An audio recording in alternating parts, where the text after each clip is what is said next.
السلام علیکم دوستو، کیسے ہیں؟ اچھا، اے سی صاحب ہمارے ساتھ موجود ہیں، اے سی رائیونٹ. تو ان سے ہم جانتے ہیں کہ سرکاری سطح پر کیا صورتحال ہے، یا کیا امداد کی جا رہی ہے سیلاب کی. تو سر، کیا صورتحال ہے؟ آپ نے مشینری بھی لگائی ہوئی ہے، تو اس میں آپ کیا بتانا چاہتے ہیں؟ عوام کے لیے کیا پیغام ہے؟ جی بسم اللہ الرحمن الرحیم.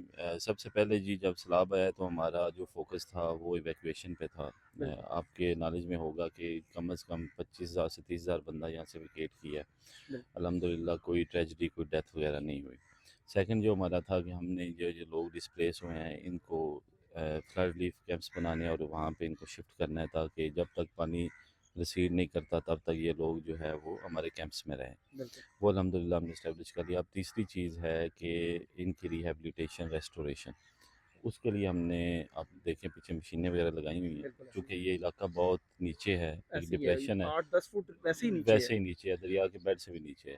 تو آج جو ہے مشینری لگا کے جو ایک نیچرل اس کی سلوپ تھی اس کو جو ہے وہ صاف کی ہے ٹھیک. تاکہ پانی مزید ایک جو ہے وہ گہرائی میں جائے, تیزی سے گہرائی میں جائے. گہرائی میں جب تک یہ ریلیف ہے اس کے بعد ہماری بات ہوگی ہے جو ہے ہم انشاءاللہ تعالی ڈی واٹرنگ سیٹ بھی ارینج کر رہے ہیں. ٹھیک.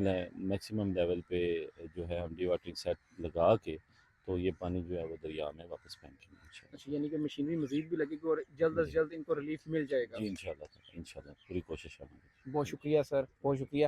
یہ سب بتا رہے ہیں کہ زیادہ سے زیادہ مشینری لگا کر جتنے جلد ہو سکتا ہے ان کو ہم ریلیف دیں گے جو بھی یہاں کے رہائشی ہیں.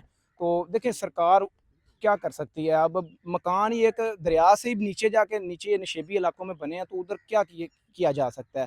تو امید ہے انشاءاللہ جلد از جلد اس آزمائش سے ہم ایک قوم کی طرح ادھر سے نکلیں گے اور آئندہ کے لیے کوئی مضبوط لاہے عمل تیار کیا جائے گا. بہت شکریہ.